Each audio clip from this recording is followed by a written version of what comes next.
Was identified as mentally retarded, put back from the 5th grade into the 4th grade, and stayed in that category until I got out of high school. I don't have any college training, but I met a high school teacher who one day changed my life. I was waiting on another student, and when he came in, he said to me, "Young man, go to the board and write what I'm about to tell you." And I said, I can't do that, sir. He said, "Why not?" I said, "I'm not one of your students." He said, "It doesn't matter, follow my directions now." I said, "I can't do that, sir." He said, "Why not?" I said, "Because I'm educable mentally retarded." And he came from behind his desk and he looked at me. He said, "Don't ever say that again. Someone's opinion of you does not have to become your reality." And as he talked, my heart began to beat fast. Tears began to run down my eyes, and I was in the back just listening to him, because the speech he was giving, that speech was for me. And he said, "Les Brown," he said, "if you want to do anything worthwhile in life, you've got to be hungry." I told Mr. Washington I wanted to become a disc jockey. And so I started working to develop myself. He said, "I want you to practice every day being a disc jockey." I said, "But I don't have any job now." He said, "It doesn't matter." He said that it's better to be prepared for an opportunity and not have one than to have an opportunity and not be prepared. And as I was working to develop myself, I applied for a job as a disc jockey, WMB, on Miami Beach. I went to a guy named Milton Butterball.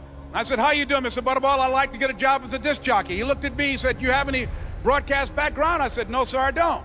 "You have any journalism background?" I said, "No, sir, I don't." He said, "We don't have any jobs available." I said, "Yes, sir." I went back to Mr. Washington and I told him. He said, "Don't take it personally." He said, "Most people are so negative, they will have to say no 7 times before they say yes." He said, "Go back again." So I went back again. I said, "How you doing, Mr. Butterball? My name is Les Brown." He said, "I know what your name is. What do you want?" I said, "I'd like to know whether or not you have any jobs as a disc jockey, sir." He said, "Didn't I just tell you yesterday we didn't have any jobs?" I said, "Yes, sir, but I don't know whether or not somebody got laid off or somebody was fired, sir." He said, "No one was laid off or fired. Now get on out of here." I came back the next day like I was seeing him for the first time. I said, "Hello, Mr. Butterball, how are you?" He looked at me with rage. He said, "Go get me some coffee." I said, "Yes, sir." And I went to get him some coffee. After a while, I would get their lunch and dinner, and I would go in the control rooms and take the disc jockeys their food, and I would not leave until they would ask me to leave. One Saturday afternoon, while I was at the radio station, a guy named Rock was drinking while he was on the air. I was the only one there, looking at him through the control room windows, walking back and forth, young, ready, and hungry. Pretty soon the phone rang, and it was the general manager. And I answered the phone. I said, "Hello?" He said, "Les, this is Mr. Klein." I said, "I know." He said, "Rock can't finish his program." I said, "I know." He said, "Would you call one of the other DJs in?" I said, "Yes, sir." I hung the phone up. I said, "Now he must think I'm crazy."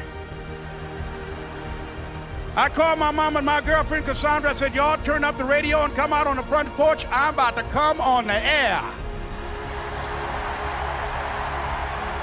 I waited for about 20 minutes, and I called him back. I said, "Mr. Klein, I can't find nobody." He said, "Young boy, do you know how to work the controls?" I said, "Yes, sir." He said, "Go in there and don't say nothing here." I said, "Yes, sir." I couldn't wait to get behind those controls. I put on an old Stevie Wonder record called Fingertips. I sat down behind that turntable. I said, "Look out, this is me, LB Triple P, Les Brown, your platter playing papa. There were none before me, and there will be none after me. Therefore, that makes me the one and only. Young and single and love to mingle, certified, bona fide, indubitably qualified to bring you satisfaction, a whole lot of action. Look out, baby, I'm your love man." I was hungry. I was hungry. You got to be hungry. Begin to know that you have greatness within you. And if just one of you here begin to envision yourselves as being blessed and highly favored to reach your goals, if just one of you capture the essence of what that means, that you have greatness within you and a responsibility to manifest that greatness, that you can make your parents proud, you can make your school proud, You can touch millions of people's lives, and the world will never be the same again.